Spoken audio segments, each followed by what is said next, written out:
আসসালামু আলাইকুম। আজকের বাংলা আলাপে স্বাগত। আমাদের আজকের আলাপের বিষয় বিনোদিনী গল্প গ্রন্থের আরো একটি গল্প, এইবার লোকে ঠিক বলে। এই গল্পের মধ্যে যে চরিত্রটি প্রধান তা হচ্ছে শিবপ্রিয়। শিবপ্রিয় চরিত্রটি সুখী ছিল। স্ত্রী, মা এবং তিনটি গাভী সহ তার সুখের সংসার ছিল। তার মা পোয়াতির কাঁথা সেলাই করে দিতেন, তার বাসার উঠোন লেপে দিতেন ঘুঁটে দিয়ে, আর স্ত্রী ইনি ধান ভেঙে দিতেন। আর শিবপ্রিয়র স্ত্রী গৃহস্থের ধান ভেঙে দিত। আর তিনজনে মিলে তারা তিনটি গাভীর পরিচর্যা করত।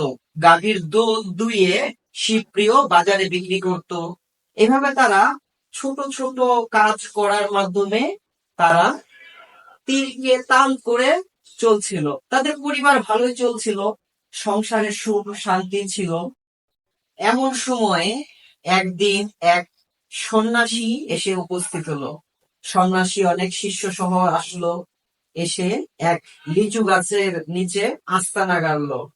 শিবপ্রিয় এবং অন্যান্যরাও সেখানে গিয়ে ভিড় করলো, জড়ো হলো। সন্ন্যাসী তাদের সামনে তার কেরামতি দেখালো। সন্ন্যাসী একটি নতুন ঘটনা বা নতুন একটা ঘটির মধ্যে সুলেমানি নিমক এবং পাড়া, এই দুটো জাল দিয়ে সোনা উৎপন্ন করলো, সোনা তৈরি করলো। তা দেখে গ্রামের সবাই তো চমকে গেল। আর এই শিবপ্রিয়র মধ্যে লোভ জেগে উঠলো। তারও ইচ্ছা হলো যে এই সন্ন্যাসীর কাছ থেকে সে এই বিদ্যাটা শিখে নেবে। সন্ন্যাসীর কাছে গিয়ে সে আবদার জানালো। সন্ন্যাসী বলল যে ঠিক আছে, বিনিময়ে তোমাকে 6 মাস আমার সঙ্গে সঙ্গে থাকতে হবে। শিবপ্রিয় তার স্ত্রী, মা এদেরকে ফেলে সন্ন্যাসীর সাথে 6 মাসের জন্য নিরুদ্দেশ হয়ে গেল। যখন 6 মাস হলো, সে সময়ে সন্ন্যাসীকে সে বলছে যে এবার 6 মাস পূর্ণ হয়ে গেছে, আমাকে এবার বিদ্যাটা শেখা। বললো যে হ্যাঁ, অবশ্যই শিখাবো। যাও, নদী থেকে জল নিয়ে এসো।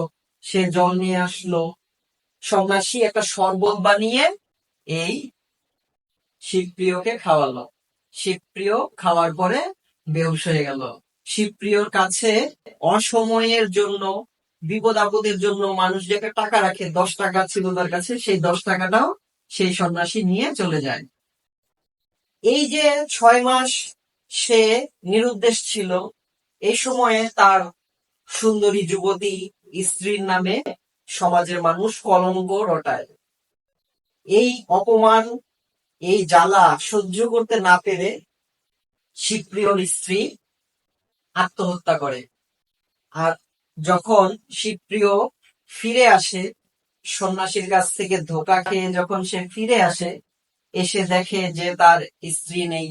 সে তখন থেকে পাগল প্রায় হয়ে যায়। এরপরে যখন তার মা মারা যায়, তখন সে একদম পাগল হয়ে যায়, রাস্তায় রাস্তায় ঘুরে বেড়ায় আর চিৎকার করে বেড়ায়। এভাবে এই গল্পটার করুণ পরিণতি দেখা যায়। লোভ, আমাদের লোভ আমাদেরকে ধ্বংস করে দিতে পারে। এই গল্পের মূল মেসেজটি হলো এটি যে লোভ আমাদেরকে ধ্বংস করে দিতে পারে।